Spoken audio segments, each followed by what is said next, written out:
Hello.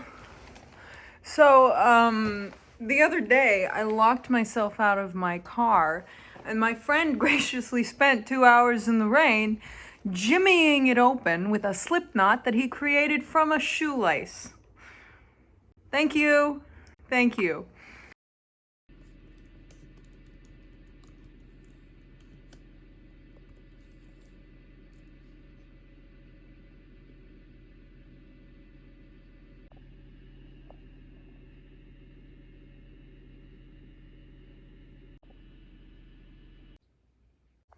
I love caffeine. So you want to know what this is?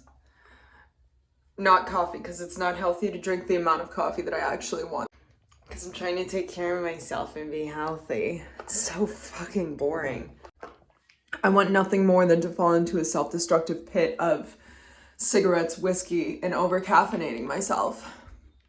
Can I do that? Absolutely not. Absolutely not. So...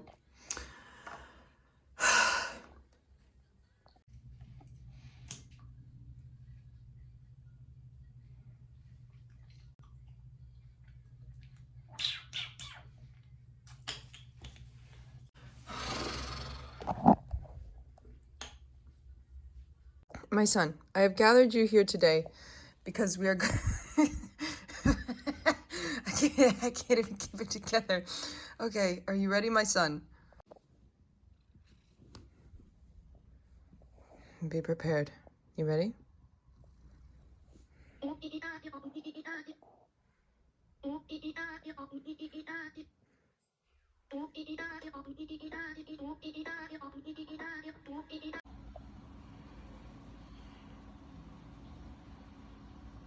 And all I'm doing is eating Thai food and watching Sex and the City by myself, and I could not be having a better time. I got a fuck ton of chicken and an assortment of sauces, because that's a full meal, apparently, to me. So I got like a tamarind sauce, we got a sweet chili basil sauce, there's peanut sauce, some kind of vinegary sauce, ginger sauce.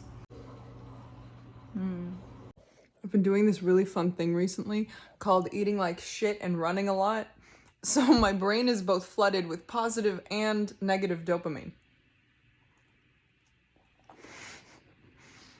Hey, it's all the same dopamine at the end of the day. So I'm gonna eat about 2 more of these cookies and then I'm gonna go run like 5 miles. It's gonna be great. It's gonna be awesome. I'm living my best life, folks.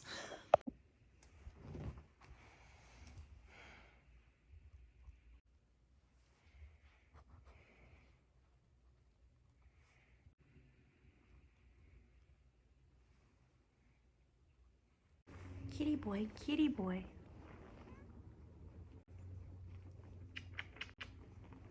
Hello. Oh, that's a good boy. You eating my hair? You eating my hair, pretty boy. Hi, pretty boy. You do not get to run from me. How do you even tolerate me anymore? I honestly don't know. You want to sit? You want to sit? Come. Pretty bear.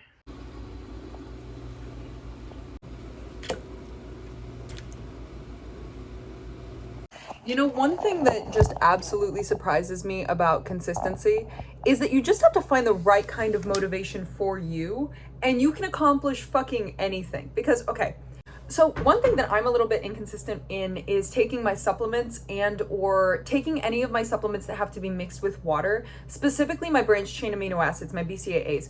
I always forget to take them just because it's like the container for it is in the kitchen and all my other supplements are in the bathroom, but I can't keep the container in the bathroom because the cups are in the kitchen. It gets messed up in my head. So you want to know the stupid fucking thing that is keeping me consistent with my BCAAs? My goddamn goldfish cup. Because look at the color of my BCAAs. They're blue raspberry flavored. And every time I add them to water, it makes the water so blue. And I'm like, the fish gotta swim. The fish gotta fucking swim.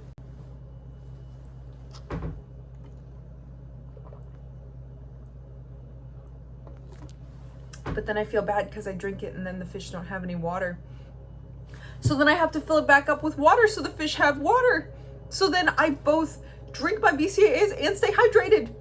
Ladies and gentlemen, you just need to find the specific motivation that makes it easy for you to do it and stay consistent with it. Because it is the weirdest fucking things that will keep you consistent with something. And 9 times out of 10, you just have to make what you're doing whimsical and childlike, and you'll automatically want to do it. The more fun you're having, the easier it is to be consistent. So, that's my 2 cents for the day. Also, update on the creatures that I'm growing in my sink. They are about this size. And they look fucking creepy. Ah! So, absolutely, completely, and utterly unbeknownst to me, and with no warning, I come home, realize it's the 27th of December, right? How am I gonna show this? Okay, just pick it up, baby. Just pick it up. Oh, it's heavy.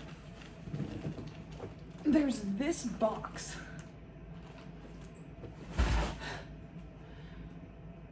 Oh god, I'm out of shit. And I have no idea what it's doing. And I come home and it's like 10 p.m. and there's this giant box. And thankfully it had a name on it. And it's from my mom. And for some context, I haven't spoken to my mother in a little over a year now. And apparently she found out where I live and she sent me a giant box of clothes. So this is a messy situation, correct? Because I haven't spoken to this woman in a very, very long time, but she sent me a cute jacket. So, am I accepting presents from my mother that I haven't spoken to? And that caused me a lot of emotional pain? Absolutely. Did it come with a cute jacket as an apology? Yes. Does this make up for the years of damage? Absolutely not, but I do look fabulous, so if I'm gonna cry, I might as well do it in style, right?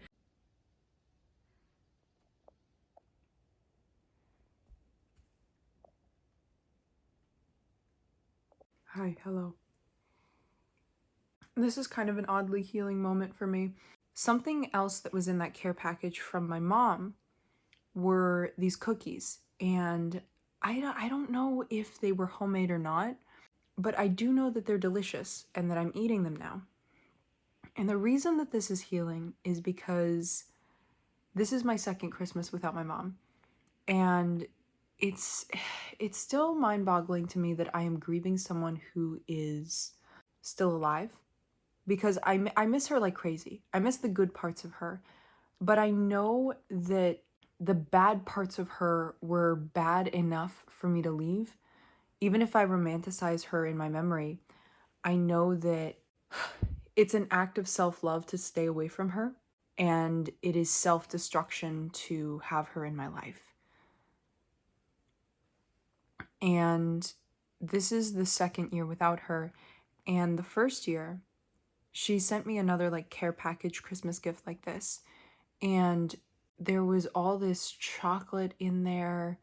There was a foot bath thing, Epsom salts, essential oils, perfumes, and I remember I was so mad at her, and I was so filled with rage and anger uncontrollably that I remember I opened up the package, I saw what was inside, I read her note, and I was so mad that I just picked up the whole thing, I walked out to the trash, and I just threw it in there. Before I could think 2 seconds, hey Bailey, maybe give it to your friends or donate it to a shelter. I got so mad that I threw it all out, and I was so upset at her for giving me those gifts, because you have to understand that in my family, the worse our year was, the better our Christmas gifts were. Kind of like this one giant band-aid we would receive at the end of the year. Like, yeah, I know that there were many things that happened this year that we should like actually apologize for and actually have a conversation on, and, you know, maybe go to family therapy and figure out all the issues within the dynamic at home so that, you know, all of us can function harmoniously without wanting to slit each other's throats and causing each other years and years of trauma. Here's, you know, here's the latest Lego set. Here's whatever. And like I said, the bigger the gifts, the worse the year. So she sent me all of this stuff. And it felt like one big band-aid, like one big apology, like, I'm sorry that I did all this stuff and I caused you so much emotional pain that you're still having to recover. But here's some chocolate. And it stung. It stung really bad to get that. And this year, I wasn't expecting anything because I didn't even know she knew my address. So when I walked up and I saw that box and I brought it inside, which felt so odd because I want nothing more than to reject every part of her and just leave her in the past. But I also know she's my mom at the end of the day, and to learn to forgive her is to learn how to move on. And so I sit here and I eat these cookies, and I sit here wearing a shirt that she got me, and it feels like forgiveness. Being able to accept whatever form of love or apology she has sent me. And it feels good. It feels good. Life is weird, but life is good. Look how freaking big my sink creatures got. Oh my God, look at that.